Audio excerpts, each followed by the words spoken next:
Welcome to my video game truck. I wanted to give an updated tour on the inside of my video game truck. I did one about a year ago, but I'm always constantly changing things on the inside. But at least at its core, the video game truck has 5 main stations. So with 5 TVs, if I got a 4-player game going at each station, that's 20 kids actively playing. And at least in my opinion, that's the bare minimum of what any good video game truck should have. And I have plenty of seating where I can fit 20 kids and get them all in here comfortably. But what sets my video game truck apart from other video game trucks out there are the little substations that I have underneath. If you want to take a tour with me, I'm going to show you all of them.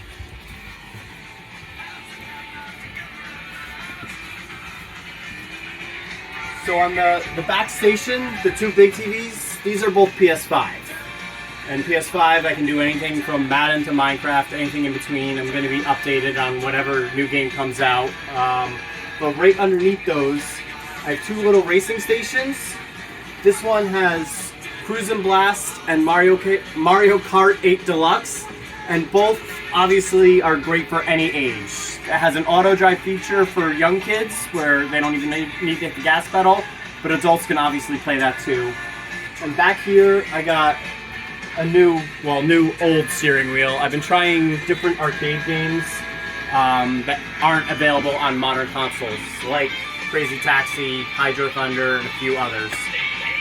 But as we keep going, there's 2 more little stations here, and these are usually where Fortnite is, if Fortnite's permitted. Otherwise, it's something like usually like a Hello Neighbor, Fall Guys, Five Nights at Freddy's. Something where one player can go and they can keep taking turns quickly. And above that is Nintendo Switch. And the other 3 big TVs, these are all Nintendo Switch. And Nintendo Switch can obviously do MLB The Show and FIFA and Minecraft and all those, but obviously Nintendo is more well known for Super Smash Brothers, Mario Kart, and games like that.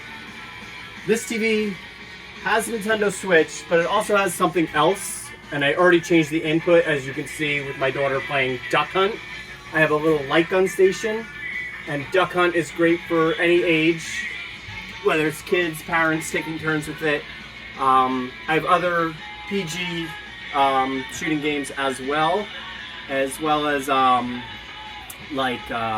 Virtual Cop and Time Crisis and other games where you shoot the bad guy and poof, they disappear, they're not bloody.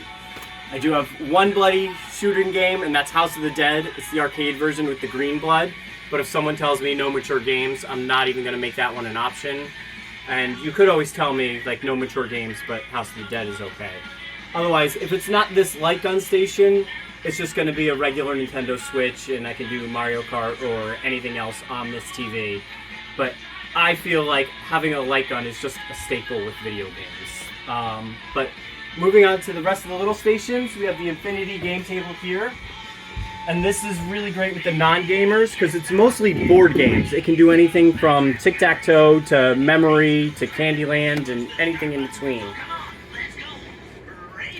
Right next to that we have Pac-Man, which speaks for itself, and it's right by the door. So whether it's the young kids kind of trying it out or the parents peeking in, seeing Pac-Man hopping in and playing a game, I will obviously encourage that.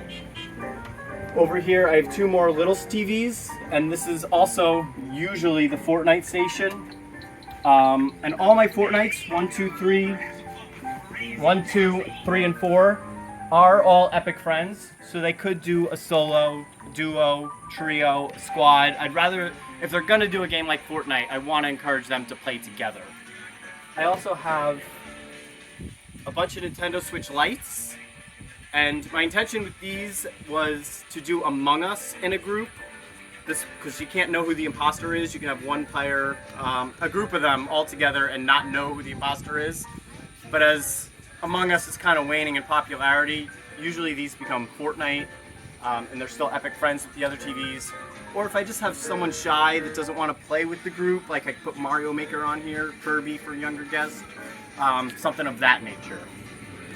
But moving on to the outside of my truck, I have some more out here, and obviously this is the only weather dependent station. My video game truck is great rain or shine.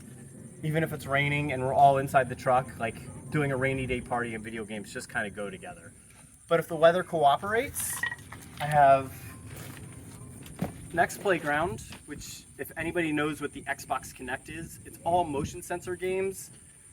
There's a game like Beat Saber on here, there's Fruit Ninja, there's Elmo Says for younger guests, but this works for any age. It's a lot of fun to do.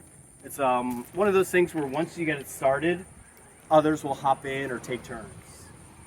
Next to that, I have NBA Jam, Galaga, and Pac-Man on the screen, and those are great for parents that are kind of hanging out, any young kids that want to try it as well.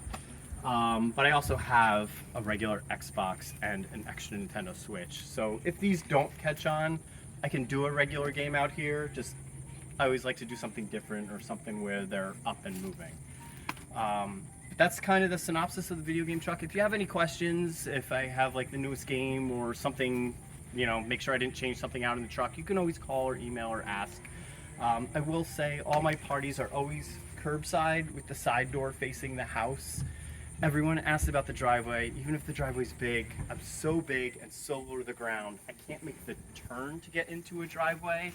Whenever I make a sharp turn, this will hit pavement. So I just avoid driveways, but I'm always hosting by that side door when I'm not helping somebody. And on a nice day where the back door is open for air, I always keep it roped off. They're not going in and out of the back door. They're only going in and out of the side. They're going straight to the house. I can see they're going straight to the house. Like, these aren't parties where there's chaos. No one's gone running off. But if you do have any other questions, feel free to call, email, let me know. And I just want to thank you for watching.